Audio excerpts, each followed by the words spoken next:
રાસાયણિક ક્ષાર. પ્રસ્તાવના. કેટલાક ખાદ્ય પદાર્થો તેમાં રહેલા એસિડ અને બેઝને કારણે સ્વાદે ખાટા અને તુરા હોય છે, જેના વિશે અગાઉના ધોરણમાં અભ્યાસ કરી ચૂક્યા છીએ. જો આપણા ઘરના કોઈ વ્યક્તિને વધુ પડતો ખોરાક લેવાથી એસિડિટી થાય તો આપણે તેને ઉપચાર તરીકે લીંબુનું શરબત, વિનેગાર કે ખાવાના સોડાનું દ્રાવણ પૈકી શું લેવાની સલાહ આપીશું? શું આપેલ પૈકી કોઈ ઉપચાર પસંદ કરવામાં આપણે તે પદાર્થના કોઈ ગુણધર્મો વિશે વિચાર કર્યો હતો? એસિડ અને બેઝ એકબીજાના ગુણધર્મોનો નાશ કરવાની ક્ષમતા ધરાવે છે.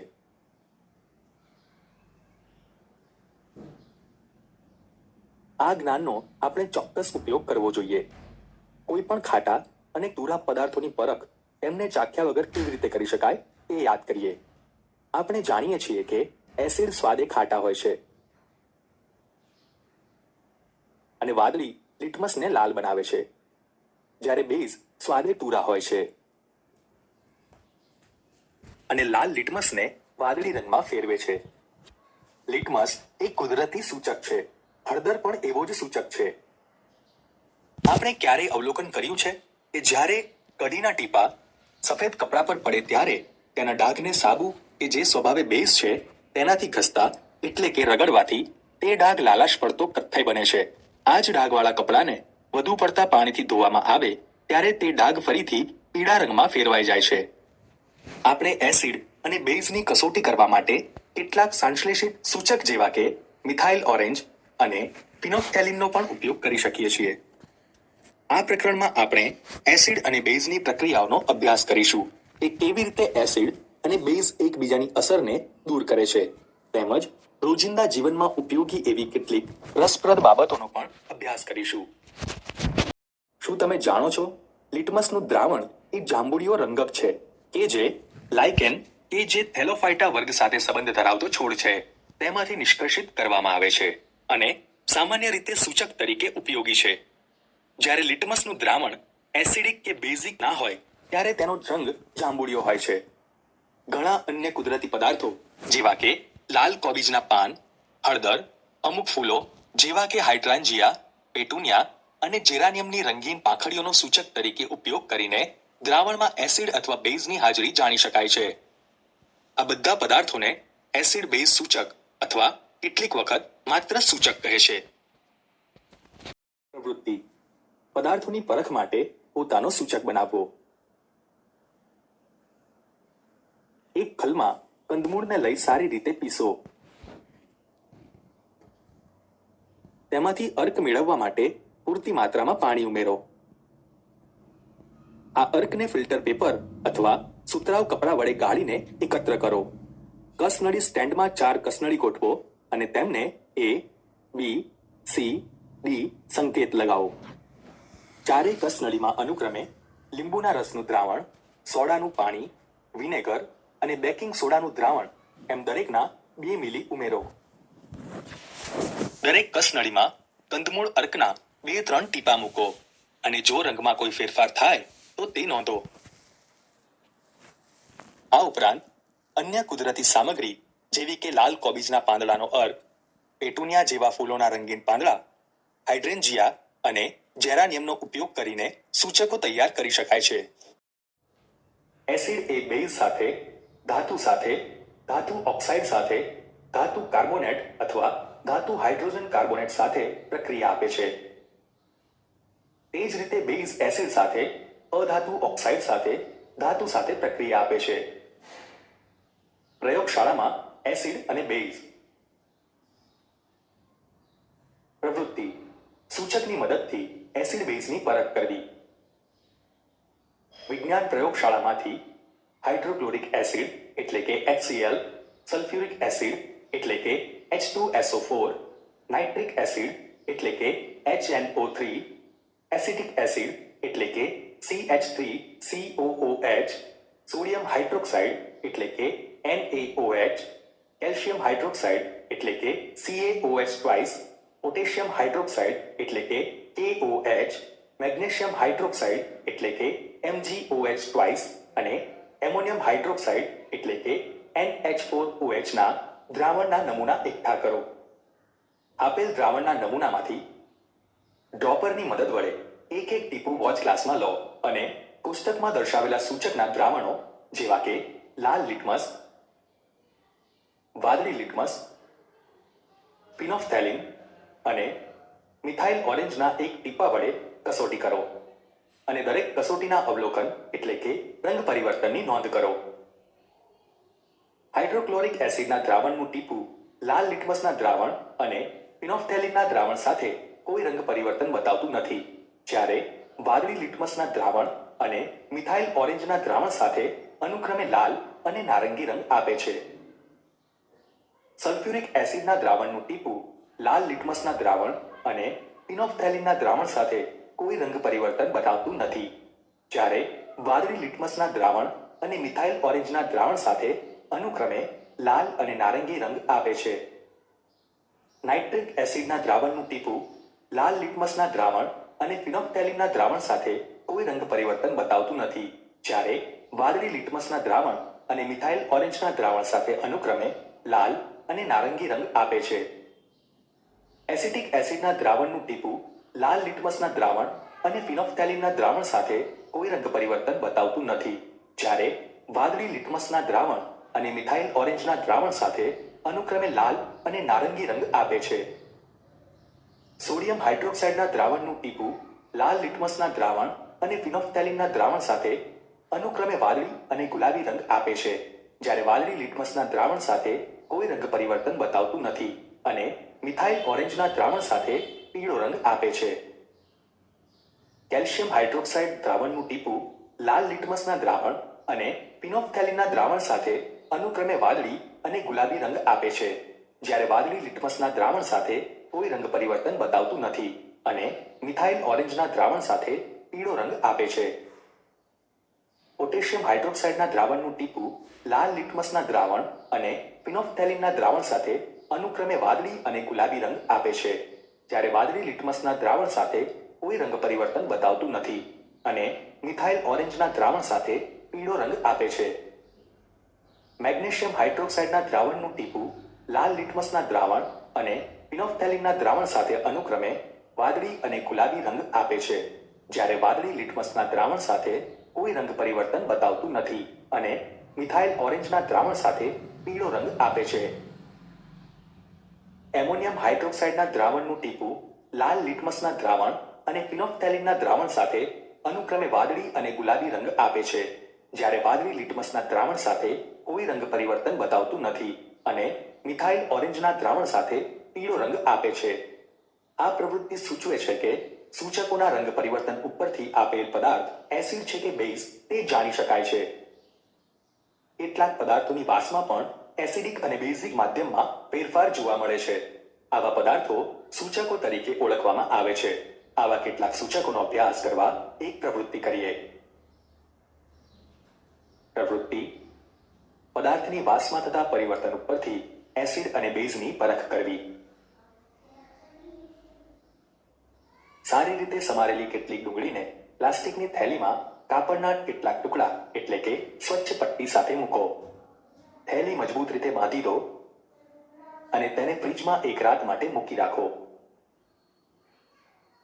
બીજા દિવસે કાપડના ટુકડાઓને થેલીમાંથી કાઢી તેનો એસિડ અને બેઝની પરખ કરવા ઉપયોગ કરો. આ કાપડના ટુકડાઓમાંથી 2 ટુકડાઓ લઈ તેની વાસ તપાસો. આ ટુકડાઓને સ્વચ્છ સપાટી ઉપર મૂકો અને એક ટુકડા ઉપર ડ્રોપરની મદદથી થોડાક ટીપા મંદ હાઇડ્રોક્લોરિક એસિડ દ્રાવણના મૂકો અને બીજા ટુકડા પર થોડાક ટીપા મંદ સોડિયમ હાઇડ્રોક્સાઇડ દ્રાવણના મૂકો. કાપડના બંને ટુકડાઓને ચોખ્ખા પાણી વડે ધોઈ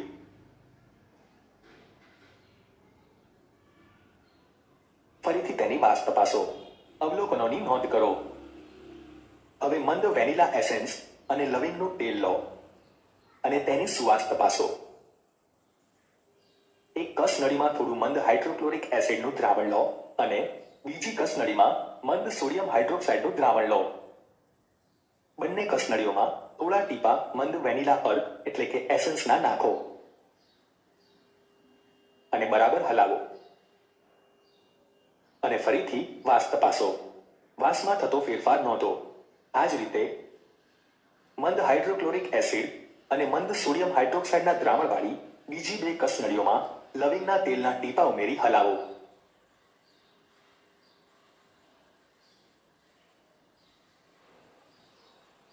અને તેની વાસમાં થતો ફેરફાર નોંધો. અવલોકનોને આધારે નક્કી કરો કે વેનીલા, ડુંગળી અને લવિંગના તેલ પૈકી કોનો ઉપયોગ ઘ્રાણેન્દ્રિય સૂચક તરીકે કરી શકાય. એસિડ અને બેઝના રાસાયણિક ગુણધર્મો સમજવા માટે બીજી વધુ પ્રવૃત્તિઓ કરીએ. એસિડ અને બેઝ એ ધાતુ સાથે કેવી રીતે પ્રક્રિયા કરે છે? એસિડ અને બેઝની ધાતુ સાથે અલગ અલગ સક્રિયતાથી પ્રક્રિયા થાય છે તે સમજીએ. પ્રવૃત્તિ. એસિડની ધાતુ સાથેની પ્રક્રિયા સમજવા એક પ્રવૃત્તિ કરીએ. આ પ્રવૃત્તિ શિક્ષકની પ્રત્યક્ષ દેખરેખ હેઠળ કરવી. એક કસનળીમાં 5 મિલી મંદ સલ્ફ્યુરિક એસિડ લઈ તેને સ્ટેન્ડ પર ગોઠવો. તેમાં દાણાદાર ઝીંકના થોડા દાણા ઉમેરો. તમે દાણાદાર ઝીંકની સપાટી આસપાસ શું થાય છે તેનું અવલોકન કરો. ઉત્પન્ન થતા વાયુને વિમોચન નળીની મદદથી સાબુના દ્રાવણમાંથી પસાર કરો. સાબુના દ્રાવણમાંથી પરપોટા ઉત્પન્ન થાય છે. એક સળગતી મીણબત્તીને આ વાયુના પરપોટાની નજીક લઈ જાઓ. તમે શું અવલોકન કર્યું? આ જ કસોટી HCl, HNO3 અને CH3COOH લઈ વારાફરતી કરો અને અવલોકન નોંધો. શું દરેક તબક્કામાં એક જ સરખા અવલોકન મળે છે કે જુદા જુદા? અવલોકન. દાણાદાર ઝીંકના દાણા મંદ સલ્ફ્યુરિક એસિડ સાથે પ્રક્રિયા કરી હાઇડ્રોજન વાયુ ઉત્પન્ન કરે છે, જે સળગતી મીણબત્તી સાથે સળગે છે અને પોપ અવાજ ઉત્પન્ન થાય છે. ઉપરોક્ત પ્રક્રિયાઓમાં ધાતુ એસિડમાંથી હાઇડ્રોજનનું વિસ્થાપન કરે છે તેની નોંધ કરો. તેને હાઇડ્રોજન વાયુ સ્વરૂપે જોઈ શકાય છે. ધાતુ બાકી રહેલા એસિડ સાથે જોડાઈને સંયોજન બનાવે છે, જેને ક્ષાર કહે છે. ધાતુની એસિડ સાથેની પ્રક્રિયા સમીકરણની મદદથી આ રીતે લખી શકાય. એસિડ પ્લસ ધાતુ gives ક્ષાર પ્લસ હાઇડ્રોજન વાયુ. શું તમે કરેલા અવલોકનના સમીકરણો લખી શકો? પ્રવૃત્તિ. બેઝની ધાતુ સાથેની પ્રક્રિયા સમજવી. એક કસનળીમાં દાણાદાર ઝીંક ધાતુના થોડા દાણા ઉમેરો. તેમાં 2 મિલી સોડિયમ હાઇડ્રોક્સાઇડનું દ્રાવણ ઉમેરો. કસનળીની સામગ્રીને થોડો સમય ગરમ કરો. ઝીંકના દાણાની આસપાસ શું થાય છે તેનું અવલોકન કરો. ઉત્પન્ન થતા વાયુને વિમોચન નળીની મદદથી સાબુના દ્રાવણમાંથી પસાર કરો. સાબુના દ્રાવણમાંથી પરપોટા ઉત્પન્ન થાય છે. એક સળગતી મીણબત્તીને આ વાયુના પરપોટાની નજીક લઈ જાઓ. તમે શું અવલોકન કર્યું? અવલોકન. ઝીંકના દાણાની સોડિયમ હાઇડ્રોક્સાઇડ સાથેની પ્રક્રિયા થવાથી હાઇડ્રોજન વાયુ ઉત્પન્ન થાય છે, જે સળગતી મીણબત્તી સાથે સળગે છે અને પોપ અવાજ ઉત્પન્ન થાય છે. સોડિયમ હાઇડ્રોક્સાઇડને ઝીંક સાથે ગરમ કરતા સોડિયમ ઝિંકેટ અને હાઇડ્રોજન વાયુ ઉત્પન્ન થાય છે. આ પ્રક્રિયાનું સમીકરણ આ પ્રમાણે લખી શકાય. 2NaOH plus Zn gives Na2ZnO2 plus H2. આપણે જોઈ શકીએ છીએ કે આ પ્રક્રિયામાં પણ હાઇડ્રોજન વાયુ ઉત્પન્ન થાય છે, પણ બધી જ ધાતુઓ સાથે આ પ્રમાણે એકસરખી પ્રક્રિયા થતી નથી. ધાતુ કાર્બોનેટ અને ધાતુ હાઇડ્રોજન કાર્બોનેટની એસિડ સાથે કેવી પ્રક્રિયા થાય છે? ધાતુ કાર્બોનેટ અને ધાતુ હાઇડ્રોજન કાર્બોનેટની એસિડ સાથે પ્રક્રિયા થવાથી કયો વાયુ ઉત્પન્ન થાય છે તે સમજવા એક પ્રવૃત્તિ કરીએ. પ્રવૃત્તિ. ધાતુ કાર્બોનેટ અને ધાતુ હાઇડ્રોજન કાર્બોનેટની એસિડ સાથેની પ્રક્રિયા સમજવી. બે કસનળી લો, તેને A અને B નામ આપો. A કસનળીમાં 0.5 ગ્રામ સોડિયમ કાર્બોનેટ લો અને B કસનળીમાં 0.5 ગ્રામ સોડિયમ હાઇડ્રોજન કાર્બોનેટ લો. બે કાણાવાળા ઢાંકણાથી કસનળીને બંધ કરી સ્ટેન્ડ પર ગોઠવો. ઢાંકણાના એક કાણામાંથી થીસેલ ફનેલ અને બીજા કાણામાંથી વિમોચન નળી પસાર કરો. હવે થીસેલ ફનેલની મદદથી બંને કસનળીમાં 2 મિલી મંદ હાઇડ્રોક્લોરિક એસિડ ઉમેરો અને અવલોકન કરો. અવલોકન કરતા જણાય છે કે સોડિયમ કાર્બોનેટ અને સોડિયમ બાયકાર્બોનેટની મંદ હાઇડ્રોક્લોરિક એસિડ સાથે પ્રક્રિયા થવાથી સોડિયમ ક્લોરાઇડ, પાણી અને કાર્બન ડાયોક્સાઇડ વાયુ ઉત્પન્ન થાય છે. ઉત્પન્ન થતા વાયુને ચૂનાના નીતર્યા પાણી એટલે કે કેલ્શિયમ હાઇડ્રોક્સાઇડના દ્રાવણમાંથી પસાર કરી અવલોકન કરો. ચૂનાના નીતર્યા પાણીમાંથી કાર્બન ડાયોક્સાઇડ વાયુ પસાર કરતા કેલ્શિયમ કાર્બોનેટ ઉત્પન્ન થાય છે, જે સફેદ રંગનો પદાર્થ છે અને પાણીમાં અદ્રાવ્ય હોવાથી દ્રાવણ દુધિયા રંગનું બને છે. જો વધુ પ્રમાણમાં કાર્બન ડાયોક્સાઇડ વાયુ પસાર કરવામાં આવે તો કેલ્શિયમ હાઇડ્રોજન કાર્બોનેટ બને છે, જે પાણીમાં દ્રાવ્ય હોવાથી દ્રાવણ ફરીથી રંગવિહીન બને છે. ચૂનાનો પથ્થર, ચોક અને આરસ પહાણ એ કેલ્શિયમ કાર્બોનેટના વિવિધ સ્વરૂપો છે. બધા જ ધાતુ કાર્બોનેટ અને ધાતુ હાઇડ્રોજન કાર્બોનેટ એસિડ સાથે પ્રક્રિયા કરીને અનુવર્તી ક્ષાર, કાર્બન ડાયોક્સાઇડ અને પાણી ઉત્પન્ન કરે છે. આમ આ પ્રક્રિયાનો સારાંશ આ પ્રમાણે હોઈ શકે: ધાતુ કાર્બોનેટ અથવા ધાતુ hydrogen carbonate plus acid gives ક્ષાર પ્લસ કાર્બન ડાયોક્સાઇડ પ્લસ પાણી. એસિડ અને બેઝ એકબીજા સાથે કેવી રીતે પ્રક્રિયા કરે છે? એસિડ અને બેઝ વચ્ચે પ્રક્રિયા થવાથી તેઓ એકબીજાના ગુણધર્મ નાશ કરે છે. તે સમજવા એક પ્રવૃત્તિ કરીએ. પ્રવૃત્તિ: એસિડ અને બેઝ વચ્ચેની પ્રક્રિયા સમજવી. એક કસનળીમાં 2 મિલી મંદ સોડિયમ હાઇડ્રોક્સાઇડ એટલે કે NaOH નું દ્રાવણ લો અને તેમાં 2 ટીપા ફિનોપ્થેલિન દ્રાવણના ઉમેરો. દ્રાવણનો રંગ તપાસો. સોડિયમ હાઇડ્રોક્સાઇડમાં ફિનોપ્થેલિન ઉમેરતા તેનો રંગ ગુલાબી બને છે. હવે આ દ્રાવણમાં ટીપે ટીપે મંદ હાઇડ્રોક્લોરિક એસિડ એટલે કે HCl નું દ્રાવણ ઉમેરો અને કસનળીને સાધારણ હલાવો. થોડું હાઇડ્રોક્લોરિક એસિડનું દ્રાવણ ઉમેરતા દ્રાવણનો ગુલાબી રંગ દૂર થાય છે. શા માટે એસિડનું દ્રાવણ ઉમેરતા ફિનોપ્થેલિનનો ગુલાબી રંગ દૂર થાય છે? અહીં બેઝના દ્રાવણમાં એસિડ ઉમેરતા બંને દ્રાવણોના ગુણધર્મો નાશ પામે છે. તેથી બેઝના દ્રાવણમાં રહેલો ફિનોપ્થેલિનનો ગુલાબી રંગ દૂર થાય છે. હવે આ જ રંગવિહીન મિશ્રણમાં થોડાક ટીપા સોડિયમ હાઇડ્રોક્સાઇડના ઉમેરો અને અવલોકન કરો. શું ફિનોપ્થેલિનનો ગુલાબી રંગ ફરીથી દેખાય છે? હા, દ્રાવણમાં થોડાક ટીપા સોડિયમ હાઇડ્રોક્સાઇડના ઉમેરતા દ્રાવણમાં ફરીથી ગુલાબી રંગ ઉત્પન્ન થાય છે. આવું કેમ થાય છે? વિચારો. અહીં દ્રાવણમાં થોડા ટીપા સોડિયમ હાઇડ્રોક્સાઇડના ઉમેરતા દ્રાવણ ફરીથી બેઝિક બને છે અને બેઝિક દ્રાવણમાં ફિનોપ્થેલિન ગુલાબી રંગ આપે છે. આમ ઉપરોક્ત પ્રવૃત્તિ પરથી આપણે અવલોકન કરી શકીએ છીએ કે બેઝની અસર એસિડ વડે નાબૂદ કરી શકાય છે અને એસિડની અસર બેઝ વડે પણ નાબૂદ કરી શકાય છે. આ પ્રક્રિયાનું સમીકરણ આ પ્રમાણે લખી શકાય: NaOH aqueous plus HCl aqueous gives NaCl aqueous plus H2O liquid. આમ એસિડ અને બેઝ વચ્ચે પ્રક્રિયા થવાથી ક્ષાર અને પાણી બને છે. આ પ્રક્રિયાને તટસ્થીકરણ કહે છે. આમ સામાન્ય રીતે તટસ્થીકરણ પ્રક્રિયાને આ પ્રમાણે લખી શકાય: બેઝ પ્લસ એસિડ gives ક્ષાર પ્લસ પાણી. ધાત્વિય ઓક્સાઇડની એસિડ સાથેની પ્રક્રિયા. પ્રવૃત્તિ: ધાત્વિય ઓક્સાઇડની એસિડ સાથેની પ્રક્રિયા સમજવી. એક બીકરમાં થોડી માત્રામાં કોપર ઓક્સાઇડ લો અને તેમાં ધીમે ધીમે મંદ હાઇડ્રોક્લોરિક એસિડ ઉમેરતા જઈ હલાવો. દ્રાવણના રંગમાં થતો ફેરફાર નોંધો. અહીં કોપર ઓક્સાઇડનું શું થશે? આપણે જોઈ શકીએ છીએ કે દ્રાવણનો રંગ લીલાશ પડતો ભૂરો થાય છે અને કોપર ઓક્સાઇડ દ્રાવણમાં ઓગળી જાય છે. અહીં દ્રાવણનો રંગ લીલાશ પડતો ભૂરો બનવાનું કારણ પ્રક્રિયા દરમિયાન કોપર 2 ક્લોરાઇડ બનવાના લીધે છે. CuO plus 2HCl gives CuCl2 plus H2O. ધાતુના ઓક્સાઇડ અને એસિડ વચ્ચે થતી પ્રક્રિયાને સામાન્ય રીતે આ પ્રમાણે લખી શકાય: ધાત્વિય ઓક્સાઇડ પ્લસ એસિડ gives ક્ષાર પ્લસ પાણી. આ સમીકરણનો ઉપયોગ કરીને ઉપરોક્ત પ્રવૃત્તિ માટેનું સમીકરણ લખી અને સંતુલિત કરી શકાય છે.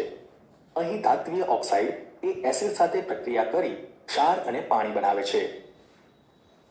આ પ્રક્રિયા એસિડ અને બેઝ વચ્ચે થતી પ્રક્રિયા જેવી જ છે. આ ઉપરથી કહી શકાય કે ધાત્વિય ઓક્સાઇડ એ બેઝિક ઓક્સાઇડ છે. અધાત્વિય ઓક્સાઇડની બેઝ સાથેની પ્રક્રિયા. અગાઉની પ્રવૃત્તિમાં કેલ્શિયમ હાઇડ્રોક્સાઇડ એટલે કે લાઇમ વોટર અને કાર્બન ડાયોક્સાઇડ વચ્ચેની પ્રક્રિયાનો અભ્યાસ કર્યો. કેલ્શિયમ હાઇડ્રોક્સાઇડ કે જે બેઝ છે તે કાર્બન ડાયોક્સાઇડ સાથે પ્રક્રિયા કરીને ક્ષાર અને પાણી બનાવે છે. આ પ્રક્રિયા એસિડ અને બેઝ વચ્ચે થતી પ્રક્રિયા જેવી જ છે. આ ઉપરથી આપણે એ તારણ કાઢી શકીએ કે અધાત્વિય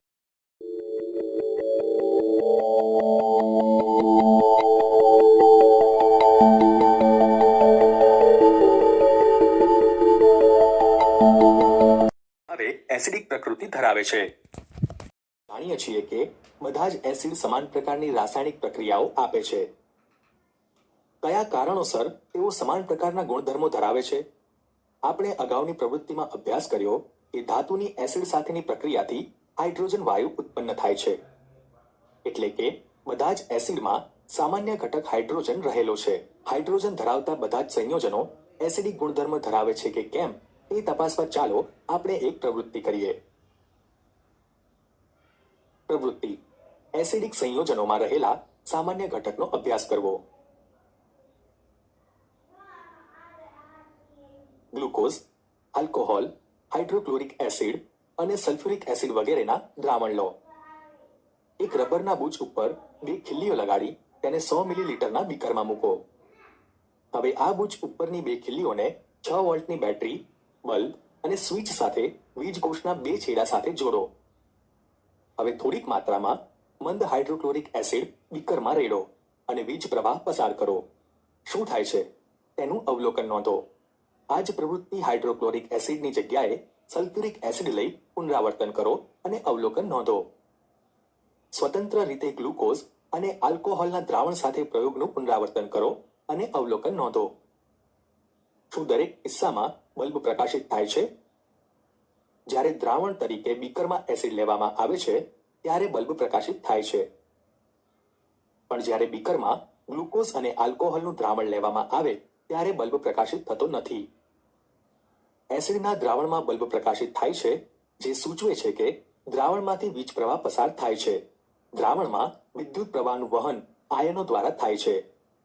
એસિડના દ્રાવણમાં H પોઝિટિવ ધનાયન હાજર હોય છે, જે સૂચવે છે કે દ્રાવણમાં acid hydrogen ion H positive ઉત્પન્ન કરે છે, જે એસિડિક ગુણધર્મો માટે જવાબદાર છે. એસિડમાં ઋણાયન જેવા કે HCl માં Cl નેગેટિવ, HNO3 માં NO3 નેગેટિવ, H2SO4 માં SO4 2 નેગેટિવ, CH3COOH માં CH3COO નેગેટિવ તરીકે હોય છે. આ જ પ્રવૃત્તિનું બેઝ દ્રાવણ એટલે કે આલ્કલી દ્રાવણ જેવા કે સોડિયમ હાઇડ્રોક્સાઇડ, પોટેશિયમ હાઇડ્રોક્સાઇડનો ઉપયોગ કરી પુનરાવર્તન કરો. આ પ્રવૃત્તિના પરિણામ ઉપરથી શું તારણ કાઢવામાં આવે છે?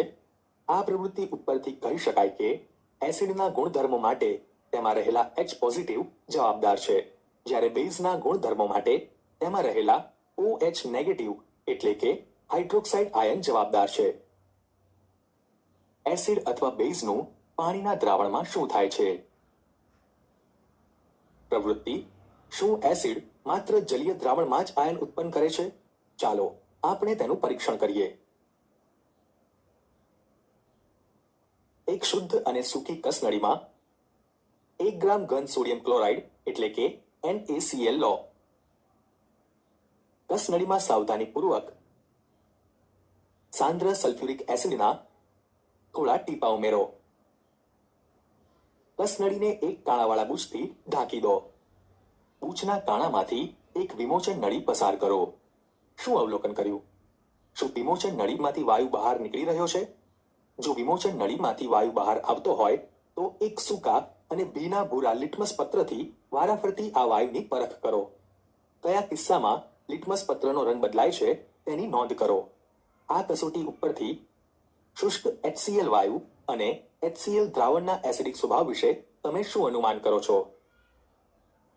શિક્ષક માટે: જો વાતાવરણ વધુ ભેજયુક્ત હોય તો ઉત્પન્ન થતા વાયુને કેલ્શિયમ ક્લોરાઇડ ભરેલી નળીમાંથી પસાર કરો, જેથી શુષ્ક વાયુ મેળવી શકાય. અવલોકન: અવલોકન કરતા જણાય છે કે વિમોચન નળીમાંથી નીકળતો વાયુ ભીના ભૂરા લિટમસને લાલ બનાવે છે, પણ સૂકા લિટમસ પર ખાસ પારખી શકાય તેવી અસર થતી નથી. આ પ્રવૃત્તિ સૂચવે છે કે પાણીની હાજરીમાં જ HCl માંથી હાઇડ્રોજન આયનો ઉત્પન્ન થાય છે. પાણીની ગેરહાજરીમાં શુષ્ક HCl માંથી H પોઝિટિવ એટલે કે હાઇડ્રોજન આયન અલગ કરી શકાતો નથી.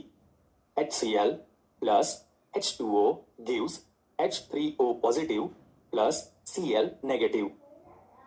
હાઇડ્રોજન આયનનું સ્વતંત્ર અસ્તિત્વ શક્ય નથી, પણ તે પાણીના અણુઓ સાથે જોડાયેલો હોય છે. આથી હાઇડ્રોજન આયનને હંમેશા H પોઝિટિવ એક્વિયસ અથવા હાઇડ્રોનિયમ આયન એટલે કે H3O પોઝિટિવ સ્વરૂપે દર્શાવવામાં આવે છે. H positive plus H2O gives H3O positive. આપણે જોયું કે એસિડ પાણીની હાજરીમાં H3O પોઝિટિવ અથવા H પોઝિટિવ એક્વિયસ આપે છે. ચાલો આપણે જોઈએ કે બેઝને પાણીમાં ઓગાળતા શું થાય છે. NaOH solid gives Na positive aqueous plus OH negative aqueous in presence of H2O. KOH solid gives K positive aqueous plus OH negative aqueous in presence of H2O. MgOH twice solid gives Mg2 positive aqueous plus 2OH negative aqueous in presence of H2O. Base એ પાણીમાં hydroxide આયનો OH negative ઉત્પન્ન કરે છે. Base એ જે પાણીમાં દ્રાવ્ય હોય છે તેને આલ્કલી કહે છે. શું તમે જાણો છો?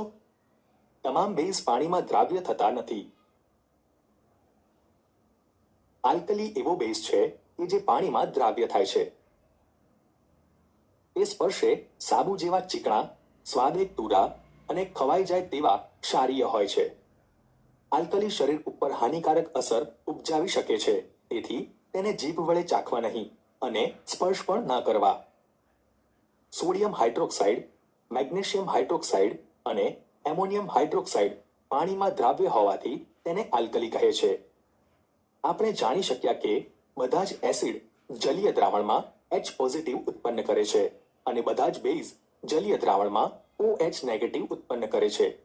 આ ઉપરથી આપણે તટસ્થીકરણ પ્રક્રિયા આ પ્રમાણે લખી શકીએ. એસિડ પ્લસ બેઝ gives ક્ષાર પ્લસ પાણી. પ્રવૃત્તિ: એસિડ અથવા બેઝ સાથે પાણીને મિશ્ર કરતા શું ઉત્પન્ન થાય છે તે સમજવા એક પ્રવૃત્તિ કરીએ. એક બીકરમાં 10 મિલી પાણી લો. તેમાં સાવધાનીપૂર્વક થોડા ટીપા સાંદ્ર સલ્ફ્યુરિક એસિડના ઉમેરો અને બીકરને ધીરે ધીરે હલાવો. બીકરના તળિયાને હાથ વડે સ્પર્શ કરો. શું તાપમાનમાં કોઈ ફેરફાર થાય છે? શું આ પ્રક્રિયા ઉષ્માક્ષેપક છે કે ઉષ્માશોષક છે? આ જ પ્રક્રિયા સોડિયમ હાઇડ્રોક્સાઇડની નાની ગોળીઓ લઈ કરો અને તમારા અવલોકનો નોંધો. અવલોકન કરતા જણાય છે કે એસિડ અથવા બેઝને પાણીમાં ઓગાળતા ખૂબ જ પ્રમાણમાં ઉષ્મા ઉત્પન્ન થાય છે, તેથી આ પ્રક્રિયા ઉષ્માક્ષેપક છે. એસિડ અને બેઝની પાણીમાં ઓગળવાની પ્રક્રિયા ઉષ્માક્ષેપક હોય છે, જ્યારે સાંદ્ર નાઇટ્રિક એસિડ અથવા સલ્ફ્યુરિક એસિડને પાણી સાથે મિશ્ર કરતી વખતે ખૂબ જ સાવધાની રાખવી જોઈએ. એસિડને પાણીમાં ખૂબ જ ધીમે ધીમે સતત હલાવતા રહી ઉમેરવા જોઈએ. જો સાંદ્ર એસિડમાં પાણી ઉમેરવામાં આવે તો ખૂબ જ પ્રમાણમાં ઉષ્મા ઉત્પન્ન થઈ મિશ્રણને બહાર ઉછાળે છે અને દાઝવાની સંભાવના રહે છે. ખૂબ જ વધુ પ્રમાણમાં ઉષ્મા ઉત્પન્ન થતી હોવાથી કાચના બીકર તૂટવાની શક્યતા રહેલી છે. સાંદ્ર સલ્ફ્યુરિક એસિડની બોટલ અને સોડિયમ હાઇડ્રોક્સાઇડની ગોળીઓની બોટલ ઉપર આપવામાં આવેલા ચેતવણી ચિહ્નોને ધ્યાનથી તપાસો.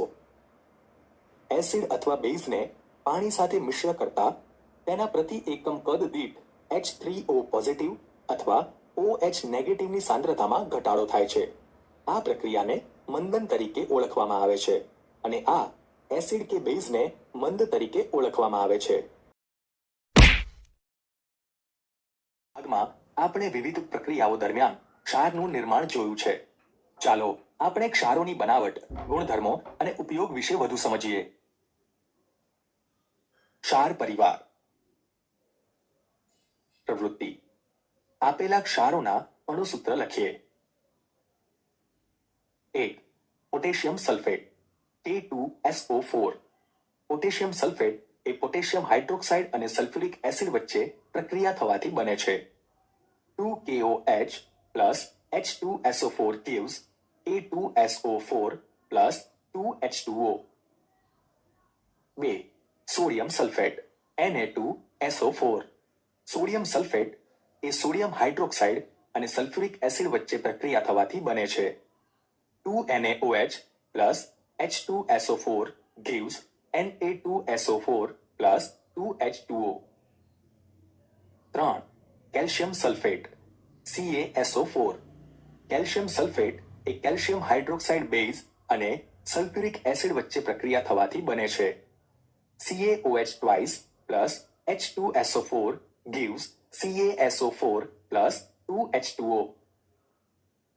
4. Magnesium sulphate MgSO4. Magnesium sulphate એ મેગ્નેશિયમ હાઇડ્રોક્સાઇડ બેઝ અને સલ્ફ્યુરિક એસિડ વચ્ચે પ્રક્રિયા થવાથી બને છે. MgOH twice plus H2SO4 gives MgSO4 plus 2H2O. 5. Copper sulphate CuSO4. Copper sulphate એ કોપર હાઇડ્રોક્સાઇડ બેઝ અને સલ્ફ્યુરિક એસિડ વચ્ચે પ્રક્રિયા થવાથી બને છે. CuOH twice plus H2SO4 gives CuSO4 plus 2H2O. 6. Sodium chloride NaCl. Sodium chloride એ sodium hydroxide અને hydrochloric acid વચ્ચે પ્રક્રિયા થવાથી બને છે. NaOH plus HCl gives NaCl plus H2O. 7. Sodium nitrate NaNO3. Sodium nitrate એ સોડિયમ હાઇડ્રોક્સાઇડ અને nitric acid વચ્ચે પ્રક્રિયા થવાથી બને છે. NaOH plus HNO3 gives NaNO3 plus H2O. 8. Sodium carbonate Na2CO3. Sodium carbonate એ સોડિયમ હાઇડ્રોક્સાઇડ અને નિર્બળ એસિડ કાર્બનિક acid વચ્ચે પ્રક્રિયા થવાથી બને છે. 2NaOH plus H2CO3 gives Na2CO3 plus 2H2O. 9. Ammonium chloride NH4Cl. Ammonium chloride એ એમોનિયમ હાઇડ્રોક્સાઇડ અને હાઇડ્રોક્લોરિક એસિડ વચ્ચે પ્રક્રિયા થવાથી બને છે. NH4OH plus HCl gives NH4Cl plus H2O. જે ક્ષારોમાં એક સમાન ધન આયન અથવા ઋણ આયન આવેલા હોય તેને એક જ સમૂહના કહી શકાય. ઉદાહરણ તરીકે NaCl અને Na2SO4 માં એક સમાન ધન આયન સોડિયમ આવેલો હોવાથી તેને સોડિયમ સમૂહના ક્ષારો કહે છે. તે જ રીતે NaCl અને KCl માં એક સમાન ઋણ આયન ક્લોરીન આવેલો હોવાથી તેને ક્લોરાઇડ સમૂહના ક્ષારો કહે છે. આપેલ પ્રવૃત્તિમાં તમે કેટલાક ક્ષારોના સમૂહને ઓળખી શકશો? ક્ષારોની pH. પ્રવૃત્તિ. આપેલા ક્ષારોના નમૂનાની pH માપવી. Sodium chloride, potassium nitrate, aluminium chloride, zinc sulphate, copper sulphate, sodium acetate, sodium carbonate અને સોડિયમ હાઇડ્રોજન કાર્બોનેટના નમૂના વોચ ગ્લાસમાં લો. નિસ્યંદિત પાણીનો ઉપયોગ કરી તેની દ્રાવ્યતાની ચકાસણી કરો. દરેક નમૂનાનું નિસ્યંદિત પાણી વડે 5 મિલી જેટલું દ્રાવણ કસનળીમાં બનાવો અને કસનળી ઉપર લેબલ કરી સ્ટેન્ડમાં ગોઠવો. ચીપિયાની મદદથી વાદળી અને લાલ લિટમસ પત્ર લઈ તેને કસનળીમાં ડુબાડી દ્રાવણની એસિડિકતા એ બેઝિકતાની ચકાસણી કરો. હવે pH પેપરનો ઉપયોગ કરી આપેલ નમૂનાના દ્રાવણની pH કોષ્ટક ઉપરથી નક્કી કરો અને અવલોકન કોઠામાં નોંધ કરો. આપેલા ક્ષાર પૈકી કયા એસિડિક, બેઝિક કે તટસ્થ છે તેની નોંધ કરો. આપેલા ક્ષારો બનાવવા કયા એસિડ અને બેઝનો ઉપયોગ થયો છે તે શોધો. અવલોકન. સોડિયમ ક્લોરાઇડના દ્રાવણમાં વાદળી અને લાલ લિટમસ પેપર ડુબાડતા તેના પર કોઈ જ અસર થતી નથી. તેમાં pH પેપર ડુબાડતા તેની આશરે pH 7 જેટલી માલુમ પડે છે. આમ સોડિયમ ક્લોરાઇડ એ તટસ્થ ક્ષાર છે જે સોડિયમ હાઇડ્રોક્સાઇડ બેઝ અને હાઇડ્રોક્લોરિક એસિડ વચ્ચેની પ્રક્રિયાથી મળે છે. પોટેશિયમ નાઇટ્રેટના દ્રાવણમાં વાદળી અને લાલ લિટમસ પેપર ડુબાડતા તેના પર કોઈ જ અસર થતી નથી. તેમાં pH પેપર ડુબાડતા તેની આશરે pH 7 જેટલી માલુમ પડે છે. આમ પોટેશિયમ નાઇટ્રેટ એ તટસ્થ ક્ષાર છે. પોટેશિયમ હાઇડ્રોક્સાઇડ બેઝ અને નાઇટ્રિક એસિડ વચ્ચેની પ્રક્રિયાથી મળે છે. એલ્યુમિનિયમ ક્લોરાઇડના દ્રાવણમાં વાદળી અને લાલ લિટમસ પેપર ડુબાડતા વાદળી લિટમસ લાલ બને છે અને લાલ લિટમસ પેપર પર કોઈ અસર થતી નથી. તેમાં pH પેપર ડુબાડતા તેની આશરે pH 6 જેટલી માલુમ પડે છે. આમ એલ્યુમિનિયમ ક્લોરાઇડ એ એસિડિક ક્ષાર છે જે એલ્યુમિનિયમ હાઇડ્રોક્સાઇડ અને હાઇડ્રોક્લોરિક એસિડ વચ્ચેની પ્રક્રિયાથી મળે છે. ઝિંક સલ્ફેટના દ્રાવણમાં વાદળી અને લાલ લિટમસ પેપર ડુબાડતા વાદળી લિટમસ પેપર લાલ બને છે અને લાલ લિટમસ પેપર પર કોઈ અસર થતી નથી. તેમાં પીએચ પેપર ડુબાડતા તેની આશરે પીએચ 6 જેટલી માલુમ પડે છે. આમ ઝિંક સલ્ફેટ એ એસિડિક ક્ષાર છે જે ઝિંક હાઇડ્રોક્સાઇડ અને સલ્ફ્યુરિક એસિડ વચ્ચેની પ્રક્રિયાથી મળે છે. કોપર સલ્ફેટના દ્રાવણમાં વાદળી અને લાલ લિટમસ પેપર ડુબાડતા વાદળી લિટમસ લાલ બને છે અને લાલ લિટમસ પેપર પર કોઈ અસર થતી નથી. તેમાં પીએચ પેપર ડુબાડતા તેની આશરે પીએચ 5 જેટલી માલુમ પડે છે. આમ કોપર સલ્ફેટ એ એસિડિક ક્ષાર છે જે કોપર હાઇડ્રોક્સાઇડ અને સલ્ફ્યુરિક એસિડ વચ્ચેની પ્રક્રિયાથી મળે છે. સોડિયમ એસિટેટના દ્રાવણમાં વાદળી અને લાલ લિટમસ પેપર ડુબાડતા વાદળી લિટમસ પેપર પર કોઈ અસર થતી નથી અને લાલ લિટમસ પેપર વાદળી બને છે. તેમાં પીએચ પેપર ડુબાડતા તેની આશરે પીએચ 10 જેટલી માલુમ પડે છે. આમ સોડિયમ એસિટેટ એ બેઝિક ક્ષાર છે જે સોડિયમ હાઇડ્રોક્સાઇડ બેઝ અને એસિટિક એસિડ વચ્ચેની પ્રક્રિયાથી મળે છે. સોડિયમ કાર્બોનેટના દ્રાવણમાં વાદળી અને લાલ લિટમસ પેપર ડુબાડતા વાદળી લિટમસ પેપર પર કોઈ અસર થતી નથી અને લાલ લિટમસ પેપર વાદળી બને છે. તેમાં પીએચ પેપર ડુબાડતા તેની આશરે પીએચ 9 જેટલી માલુમ પડે છે. આમ સોડિયમ કાર્બોનેટ એ બેઝિક ક્ષાર છે જે સોડિયમ હાઇડ્રોક્સાઇડ બેઝ અને કાર્બનિક એસિડ વચ્ચેની પ્રક્રિયાથી મળે છે. સોડિયમ હાઇડ્રોજન કાર્બોનેટના દ્રાવણમાં વાદળી અને લાલ લિટમસ પેપર ડુબાડતા વાદળી લિટમસ પેપર પર કોઈ અસર થતી નથી અને લાલ લિટમસ પેપર વાદળી બને છે. તેમાં પીએચ પેપર ડુબાડતા તેની આશરે પીએચ 9 જેટલી માલુમ પડે છે. આમ સોડિયમ હાઇડ્રોજન કાર્બોનેટ એ બેઝિક ક્ષાર છે જે સોડિયમ હાઇડ્રોક્સાઇડ બેઝ અને કાર્બનિક એસિડ વચ્ચેની પ્રક્રિયાથી મળે છે. પ્રબળ એસિડ અને પ્રબળ બેઝમાં બનતા ક્ષાર તટસ્થ હોય છે જેની પીએચ 7 હોય છે. બીજી તરફ જોઈએ તો પ્રબળ એસિડ અને નિર્બળ બેઝમાંથી બનતા ક્ષાર એસિડિક હોય છે જેની પીએચ 7 કરતા ઓછી હોય છે. પ્રબળ બેઝ અને નિર્બળ એસિડમાંથી બનતા ક્ષાર સ્વભાવે બેઝિક હોય છે જેની પીએચ 7 કરતા વધુ હોય છે. સામાન્ય ક્ષારમાંથી મળતા રસાયણો આપણે શીખી ગયા કે હાઇડ્રોક્લોરિક એસિડ અને સોડિયમ હાઇડ્રોક્સાઇડ વચ્ચે પ્રક્રિયા થવાથી સોડિયમ ક્લોરાઇડ બને છે.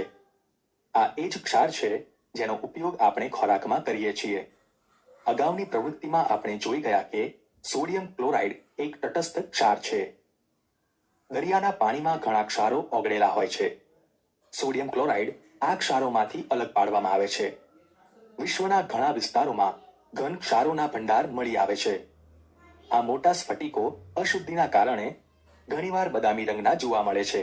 આ ક્ષારોને રોક સોલ્ટ એટલે કે ખનિજ ક્ષાર તરીકે ઓળખવામાં આવે છે. અગરોમાં દરિયાના પાણીનું બાષ્પીભવન થવાથી મીઠું બને છે. ખનિજ ક્ષાર કોલસાની જેમ જ રચાયેલા છે. આપણે બધાએ મહાત્મા ગાંધીજીની દાંડી કૂચ વિશે સાંભળ્યું જ હશે. શું તમે જાણો છો કે આપણા સ્વાતંત્ર્ય સંગ્રામની લડતમાં મીઠું એટલે કે સોડિયમ ક્લોરાઇડ ખૂબ જ અગત્યનું પ્રતીક હતું. સામાન્ય ક્ષાર એટલે કે મીઠું રસાયણો માટેની કાચી સામગ્રી.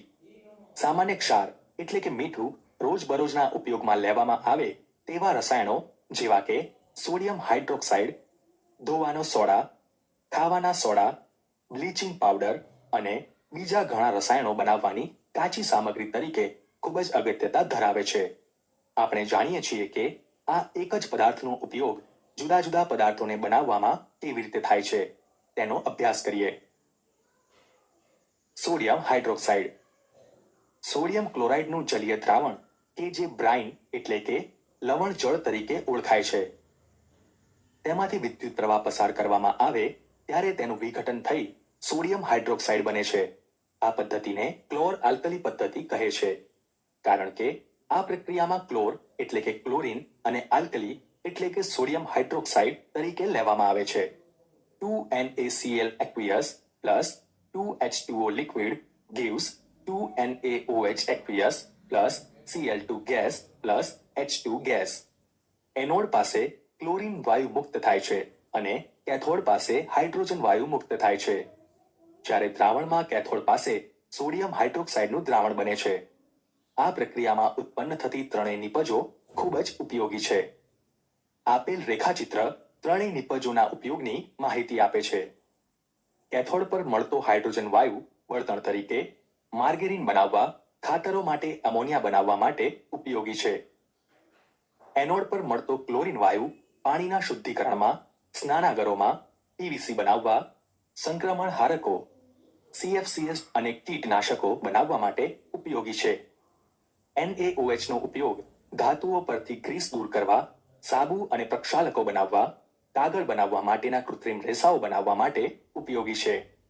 હાઇડ્રોજન વાયુ અને ક્લોરીન વાયુમાંથી બનતો હાઇડ્રોક્લોરિક એસિડનો ઉપયોગ સ્ટીલને સાફ કરવા, અમોનિયમ ક્લોરાઇડ, દવાઓ અને સૌંદર્ય પ્રસાધનો બનાવવા માટે થાય છે.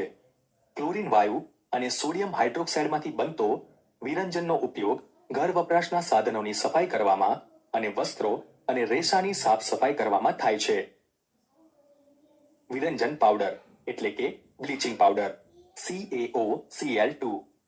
આપણે જાણીએ છીએ કે ક્લોરીન એ સોડિયમ ક્લોરાઇડ એટલે કે લવણ જળના જલીય દ્રાવણના વિદ્યુત વિભાજન દરમિયાન એનોડ પાસે ઉદ્ભવે છે. આ ક્લોરીન વાયુ બ્લીચિંગ પાવડરના ઉત્પાદન માટે ઉપયોગમાં લેવામાં આવે છે. ક્લોરીનને શુષ્ક ફાડેલા ચૂના એટલે કે CaOH2 સાથેની પ્રક્રિયા દ્વારા બ્લીચિંગ પાવડર ઉદ્ભવે છે. બ્લીચિંગ પાવડરને CaOCl2 દ્વારા દર્શાવાય છે. તેમ છતાં વાસ્તવિક સંરચના ઘણી જટિલ છે. CaOH2 plus Cl2 gives CaOCl2 plus H2O. Bleaching પાવડરનો ઉપયોગ 1. ટેક્સટાઇલ ઉદ્યોગમાં સુતરાઉ તેમજ લિનનના વિરંજન માટે, કાગળ ઉદ્યોગમાં લાકડાના માવાના વિરંજન માટે તેમજ લોન્ડ્રીમાં ધોયેલા કપડાના વિરંજન માટે થાય છે. 2. અનેક રાસાયણિક ઉદ્યોગોમાં ઓક્સિડેશન કરતા તરીકે ઉપયોગી છે. 3. પીવાના પાણીને જંતુઓથી મુક્ત કરવા માટે જંતુનાશક તરીકે ઉપયોગી છે.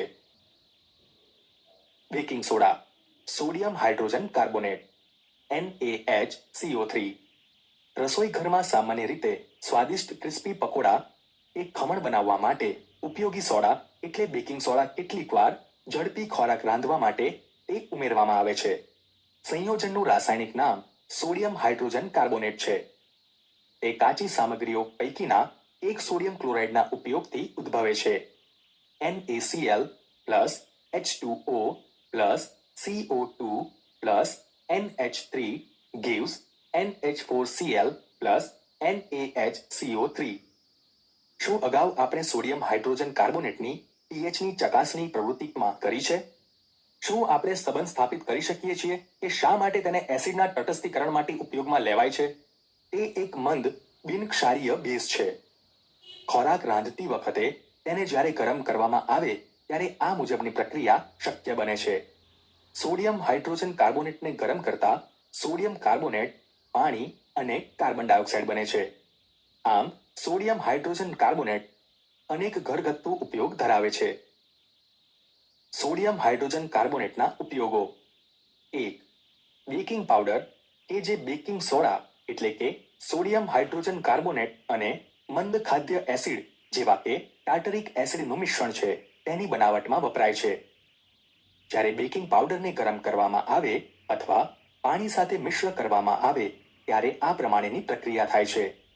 NaHCO3 plus H positive gives CO2 plus H2O plus એસિડનો સોડિયમ ક્ષાર. પ્રક્રિયા દરમિયાન ઉદ્ભવતા કાર્બન ડાયોક્સાઇડને કારણે પાઉં અથવા કેક ફૂલે છે અને તે નરમ તેમજ પોચી બને છે. 2. સોડિયમ હાઇડ્રોજન કાર્બોનેટ એ એન્ટાસિડનો પણ એક ઘટક છે. આલ્કલાઇન હોવાના કારણે તે પેટમાં રહેલા વધારાના એસિડને તટસ્થ કરી રાહત આપે છે. 3. તેનો ઉપયોગ સોડા એસિડ અગ્નિશામકમાં પણ કરવામાં આવે છે. પ્રવૃત્તિ: સોડા એસિડ અગ્નિશામક બનાવવું. એસિડની ધાતુ હાઇડ્રોજન કાર્બોનેટ સાથેની પ્રક્રિયા અગ્નિશામકોમાં વપરાય છે કે જે કાર્બન ડાયોક્સાઇડ ઉત્પન્ન કરે છે. એક વોશ બોટલમાં 20 મિલી આશરે સોડિયમ હાઇડ્રોજન કાર્બોનેટનું દ્રાવણ લો. મંદ સલ્ફ્યુરિક એસિડ ધરાવતી દહન નળીને વોશ બોટલમાં લટકાવો. વોશ બોટલનું મુખ બંધ કરો. વોશ બોટલને એક તરફ નમાવો કે જેથી દહન નળીમાંનો એસિડ બોટલમાં રહેલા સોડિયમ હાઇડ્રોજન કાર્બોનેટ દ્રાવણ સાથે મિશ્ર થઈ જાય. આપણે જોઈ શકીશું કે નાળચામાંથી ઉભરા બહાર આવી રહ્યા છે.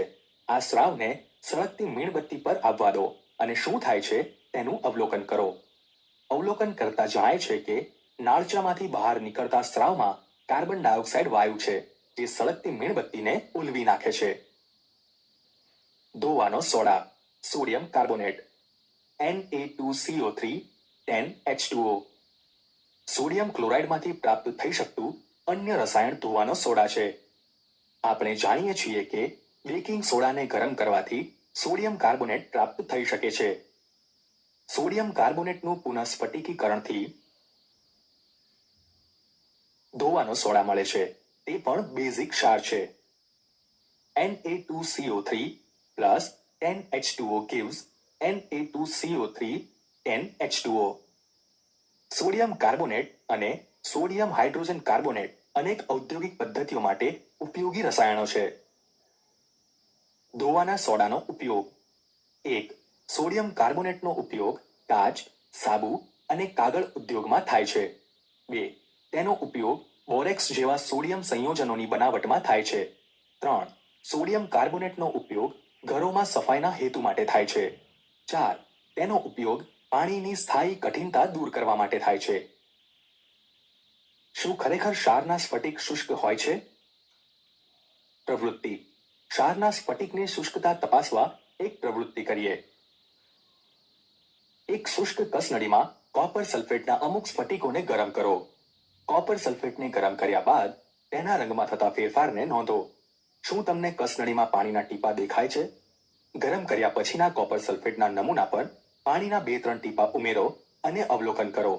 શું કોપર સલ્ફેટનો ભૂરો રંગ પાછો આવે છે? અવલોકન કોપર સલ્ફેટના સ્ફટિક એ જે શુષ્ક દેખાય છે તે સ્ફટિક જળ ધરાવે છે.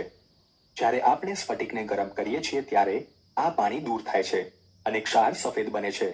જો સ્ફટિકને ફરીથી પાણી સાથે ભીના કરવામાં આવે છે ત્યારે સ્ફટિકનો ભૂરો રંગ પાછો દેખાય છે. સ્ફટિક જળ એ ક્ષારના એકમ સૂત્રમાં રહેલા પાણીના અણુઓની ચોક્કસ સંખ્યા છે. કોપર સલ્ફેટના એક એકમ સૂત્રમાં પાણીના 5 અણુઓ હાજર હોય છે. જલીય કોપર સલ્ફેટનું રાસાયણિક સૂત્ર CuSO4 5H2O છે.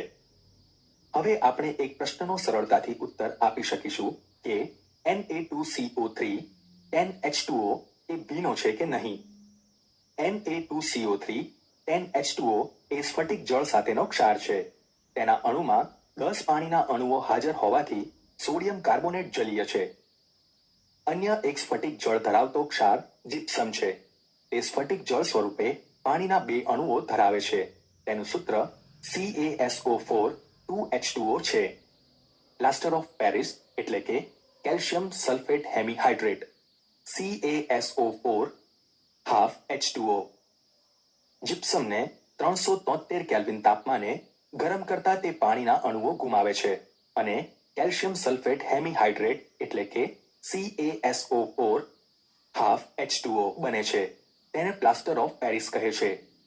તેનો ઉપયોગ ડાક્ટરો ભાંગી ગયેલા હાડકાને સાચી સ્થિતિમાં ગોઠવવા માટે પ્લાસ્ટર તરીકે કરે છે. પ્લાસ્ટર ઓફ પેરિસ સફેદ પાવડર છે અને પાણી સાથે મિશ્ર કરતા તે ફરી એક વખત સખત ઘન પદાર્થ જીપ્સમમાં ફેરવાય છે. CaSO4 half H2O plus 1 and 1 half H2O gives CaSO4 2H2O.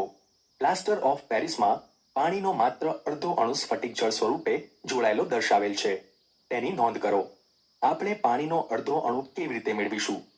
અહીં પાણીનો અડધો અણુ જોડાયેલ છે તે સૂચવે છે કે CaSO4 ના 2 એકમ સૂત્રો પાણીના એક અણુ સાથે જોડાયેલા છે. ઉપયોગો પ્લાસ્ટર ઓફ પેરિસ રમકડા, સજાવટની સામગ્રી અને સપાટીને લીસી બનાવવા માટે ઉપયોગી છે. કેલ્શિયમ સલ્ફેટ હેમિહાઇડ્રેટને પ્લાસ્ટર ઓફ પેરિસ શા માટે કહે છે તે શોધવું જોઈએ.